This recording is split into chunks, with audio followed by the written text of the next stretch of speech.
I actually have a file that I created in Photoshop. And I'll just open it here real quick. And it's a layered file. So it's a hypothetical, fictional motorsport magazine. And you put all your text in. So step one is just add a bunch of text. Just add whatever text you want in Photoshop. When you're done, all you have to do is two things, and it's really super simple. Step one is go to the background layer and just throw it away. Just delete it. Just delete your background layer. Usually it'll be solid white or solid black, or in my case it was gray. But whatever color it is, just delete it. That's step one. Step two is all you have to do is save the file. But it's the file format that you save it in, because if you save it in the right file format, Lightroom will keep that transparency that's there. So let's just go to the file format happens to be PNG. Right there, PNG. So we'll just call this motorsport cover. .png, easy enough. So that's the two steps. Throw away the background layer, save it as a PNG. Now once you've done that, you can close it and you're done in Photoshop. So now we're going to go over to Lightroom. And what you're going to do is go under the View menu. You're going to go to Loupe Overlay, and we're going to say choose the layout image. So it's asking which image do you want to see in a layout. So it's that one I just created. There it is, the motorsport cover. It sees it because it's a PNG. When you bring it in, it gives you that image, and now you can try different images on the screen with that cover being transparent sitting right over it. So what's nice about it is if you hold the Command key, you can try different spots for it. You can change the opacity of the overlay or the opacity of the background. And it gives you a chance to try different layouts, and if you hold the Command key, you can actually move it to see, would this make a good cover? How about this? Just kind of move it over there and figure out which one of these that you want to use. We know it's not that. I think that's a pretty good bet. It's maybe more likely something like that. But anyway, it's just one of those things that's been in there, and I don't think a lot of folks know about it, but it's incredibly handy, especially if you're doing wedding books. For wedding books, I mock up all the type and get everything just the way I like it, and then I just drop it in here, and it's easy to find out which one looks good. All right, next we're going to look at, and these are all like a series of real quick little tips, fast little things. The next one is, you've probably heard, I'm sure you have, that there's a difference between white balance in RAW photos and white balance in JPEGs. Now, first, there's a tremendous myth out there. The myth is you can't change the white balance for JPEG images. You absolutely can change the white balance for JPEG images. But there is one big difference between a RAW version of the same photo. You may not want to see her on the cover of Motorsport. So let's maybe go turn that back off. Let's not see the layout image. There we go. All right. So let's go to the Develop module, and you'll actually see what the difference is. Okay? Let me just go to the Develop module and hide this. All right? And then, in here, if you go to the Basic panel, you have all these presets, right? Now, there's three ways to change white balance in Lightroom. There are these presets, which I always think of these presets as kind of just a starting place. Every once in a while, it's right on the money, but usually I just use it as a starting place. Number two is to move these sliders, just to choose whatever white balance you want, probably not that. And then the third one is to use the white balance eyedropper tool. So you have those three. But the myth started about this pop-up menu right here. So here's the deal. When you shoot in RAW format, you get to choose your white balance later. I mean, it shows you whatever white balance you have chosen in your camera, but really, it hasn't really assigned it, right? So when you shoot in JPEG, it does assign it. That's the big difference. So the only real difference as far as white balance goes in functionality is that for a RAW image, you get all these choices. For a JPEG image, I'm going to click on the JPEG, you only get auto. Now, that doesn't mean you can't use the other two methods. It doesn't mean you can't use the temperature and tint sliders or the eyedropper, so you can still absolutely edit a JPEG image's white balance, absolutely no problem. So that's the difference. One, RAW images, you get the handy presets. JPEGs, you don't. But you still can change the white balance using those two things. The trick I want to show you is how to get those presets for for your JPEG image, because I know a lot of people shoot in JPEG, and that's perfectly fine. All right, so here's what you do. Go over to your raw image, open any raw image, right? And go ahead and choose a white balance like daylight, and it puts in the daylight temperature settings. Then you're gonna go over here in the develop module to the presets. You're gonna create a brand new preset. You're gonna click on it, and you're gonna call this white balance daylight for JPEG. All right, I'll just copy that.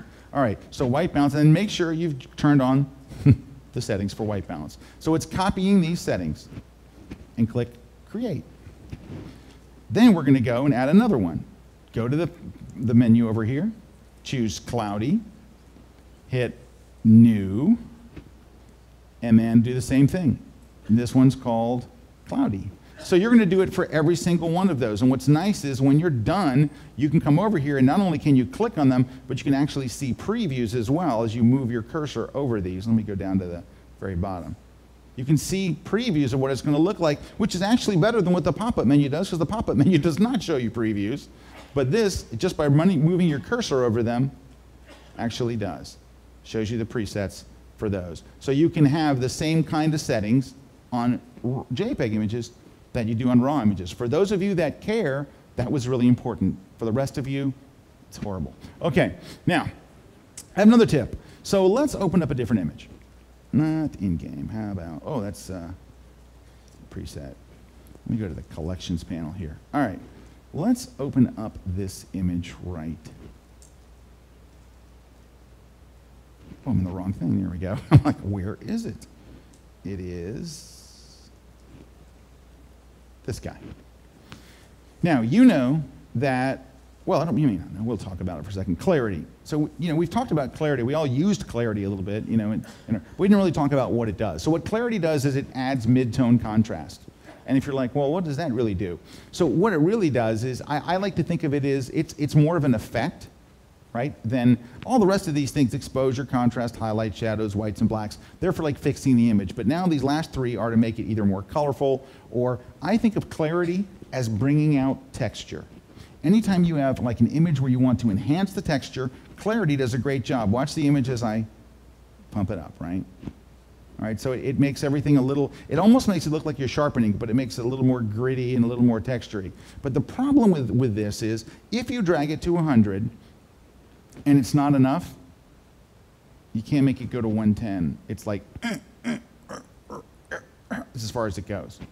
So the trick I want to show you is how to get another 100, and another 100, and another 100.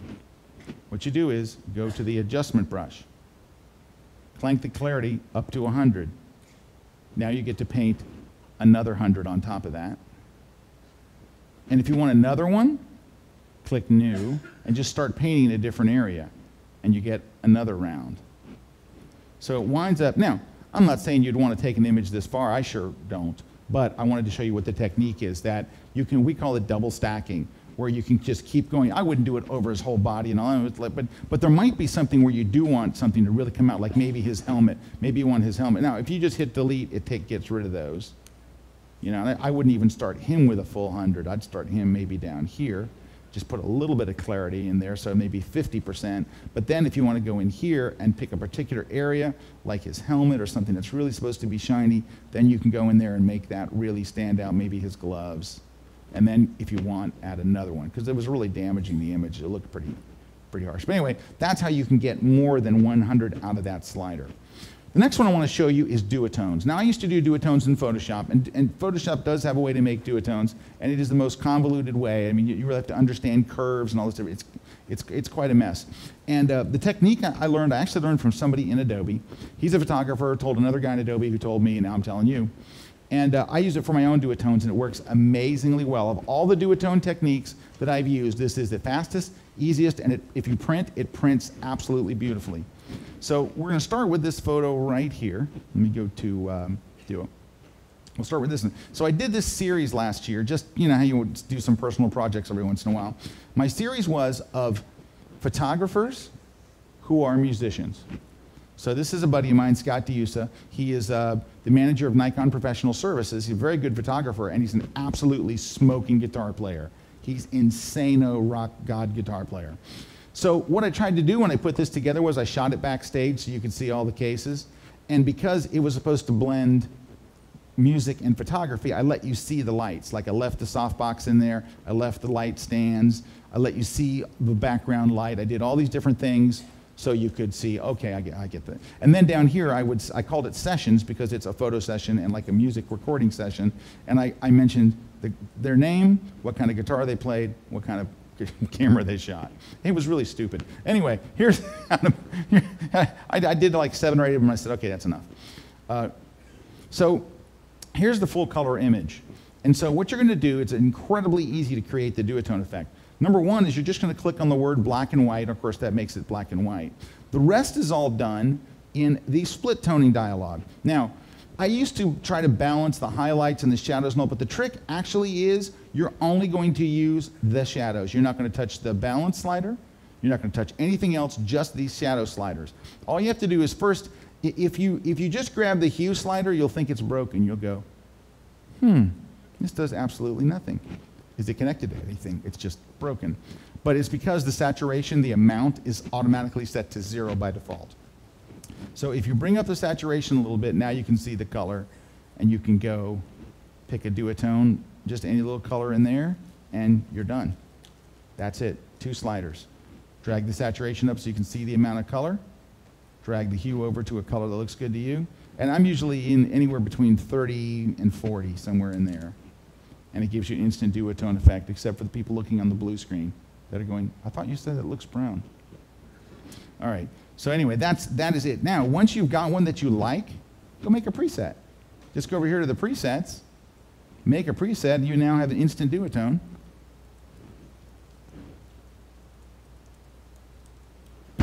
And just uncheck white balance. You did make it black and white, and you need split toning. That's it. So you hit create, and now anytime you want to create a duotone, I apparently already had that one made, so I don't have to make it twice. But anytime you want to create a duotone, you're just one click. You don't even have to make the 3 clicks, black and white, saturation, and hue. Just go over to your presets and click instant duotone, and it makes it. All right. Hey, this is a little thing they added. Is, one of the things I love about the way Adobe develops Lightroom is they do add new features every time. You saw upright, and you saw the healing brush and stuff and all. But every time they go through and they fix little things and add little things and they go back. And sometimes the list is 70, 80 things. I mean, it's incredible. They call it a JDI, which is where they tell all the engineers, stop working on the big stuff. And for 1 week, we're just going to work on the little fixes and the things that users ask for and that kind of stuff. And for 1 week, they do this just do it thing. Just get it done, fix these things, and this is one of those I thought was really great.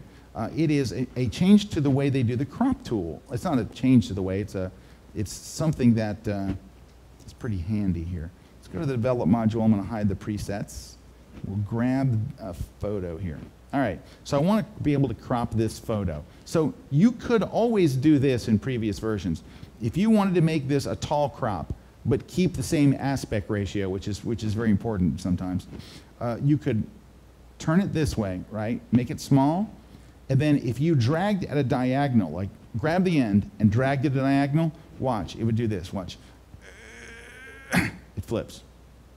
Then you can make it, it takes a lot of muscle, and it flips. And there it goes. So, and then there's this one's a little crooked too, but it would make a much better picture, I think, if it wasn't crooked. So it's not just the cropping, but the, there we go. All right, so it's kind of close. All right, so that was the deal. Now, you know what they made that makes it nicer? Now it's just the letter X. If you just press the letter X, it flips your crop and keeps it the aspect ratio the right way. So much, much better, much easier, the letter X. And what's interesting too is, so they added that now to Camera Raw.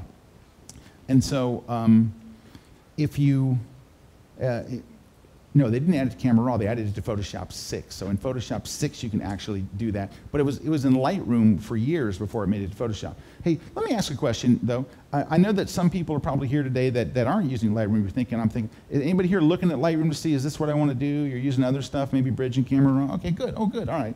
So I do want to give you something for anyone who's like on the fence, like, because one of the most frustrating things when I'm out on the road teaching Lightroom is when people come up and go, I already have the bridge and camera raw. Do I really need Lightroom? And you're like, oh.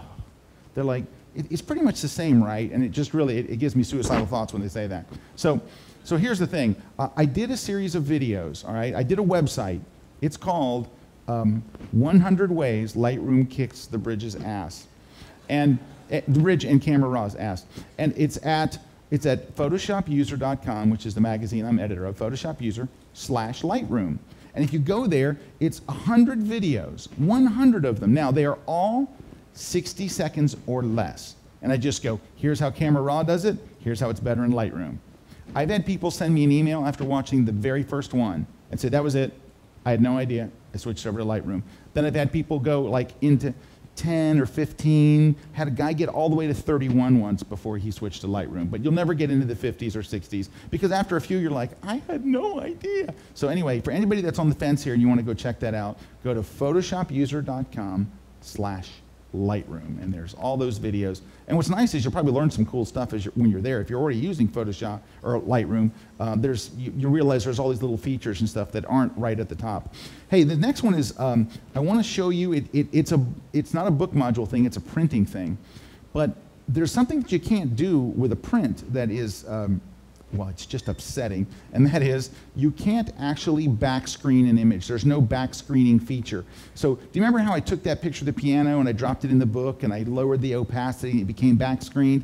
Yeah, you can't do that when it comes to the print module. You can only do that in the book module. So this is a 30-second trick, but it's got a weird workaround that makes it work. So what you do, you start off by picking the picture you want in the background, right? The original picture, which is this picture right here. And you're going to make a virtual copy of it. Because I want to keep the original intact, I just want to work on a copy. So if you press Command and the apostrophe key, or on PC the Control and apostrophe, it creates another copy, but it's not like duplicating in Photoshop where it takes a 75 megabyte file and makes another 75 megabyte file. It makes one that takes virtually no space at all. All you're going to do then is in the Develop module, you're going to go to the tone curve. And you see this little curve? Even if you've never used curves, don't understand what it does, you'll be able to do this. All you're going to do is you're going to grab this little corner right here and drag straight up. Just drag this corner and it back screens the photo. All right, now, well, there's a back screen effect, but we're still not in the print module. So let's go to the print module. Then you're going to drag this photo up here and drop it. Now, you have to make a page that has 0 borders. So go to page setup and don't put in a margin. Because what will happen is you get this close and it'll go, it'll stop. So set your margins to 0, 0, 0, 0. Then you can make it as big as you want. Now here's the gotcha and the workaround.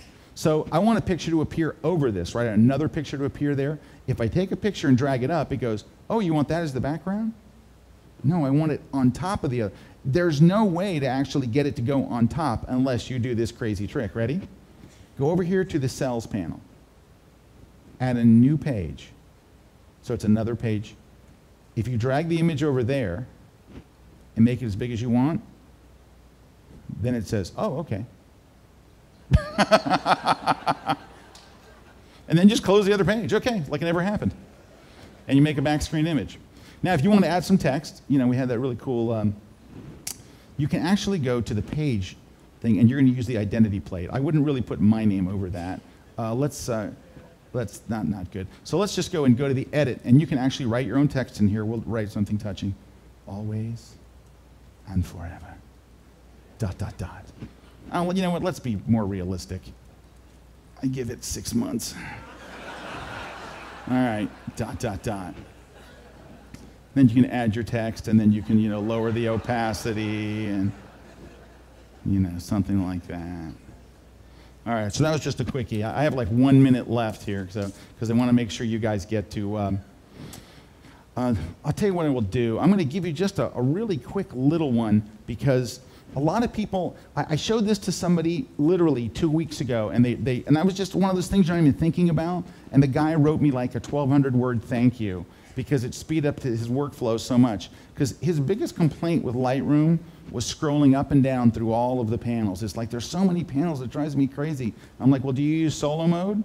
He's like, what's solo mode? And I'm like, oh, solo mode was the thing that made me fall in love with the workflow. What it is if you notice, every time I click on a panel, it only shows that one panel. When I click on it, it automatically closes all the other panels. To get to solo mode, you can right-click on any one of these. Let me just right-click here, I guess. what's the shortcut for right click here? It's control click, right? Oh, that's interesting. It's not letting me do it. Let's go to a different module. Maybe the library module will be friendlier. How about develop? There we go. You go right click and turn on solo mode. Once you turn on solo mode, any panel you click on, you only see that panel. It tucks everything else away. Because figure it this way, if I'm working in this panel, if I'm working in the tone curve, why would I want to see any other panel? Right? This is where I'm working. Why do I need to see develop and have them all scrolling all over the place? So that kind of gets crazy. But you can take it one step further. You see these up here, library, develop, map, book, right? If you use these, there's probably one of these you don't use, right? Probably one that no one has ever used ever in the history of Lightroom. You never even clicked on it because you're like, really? Anyway, if you right click, you can turn off these too. And you never have to realize that there's a map module at all. Because if you're never going to click on the map module, now, the funny thing to do is, if you work in an environment with other Lightroom users and they go to lunch, you sneak in, start taking them all away. Just leave slideshow, just kind of painful like that. Can I give one more prank while we're pranking? Just as a quick one too, because now I know you're going to do it, right? This is another good one. So you know how the crop tool has this rule of thirds, right? When you start to move it, it moves the rule of thirds. You can actually go in here and choose other ones. Switch it to the golden spiral on your friend's machine and switch it to always on. So every time they're, what? It's like a snail on my, and basically they'll probably never find it, so they'll just eventually have to reinstall. All right, ladies and gentlemen, Scott Kelby. Thanks very much. The Schedule Maker. Whether you're a hobbyist or a professional, B&H has the answers to your questions. Experience a world of technology at our New York City Superstore. Connect with us online or give us a call. Our staff of experts is happy to help.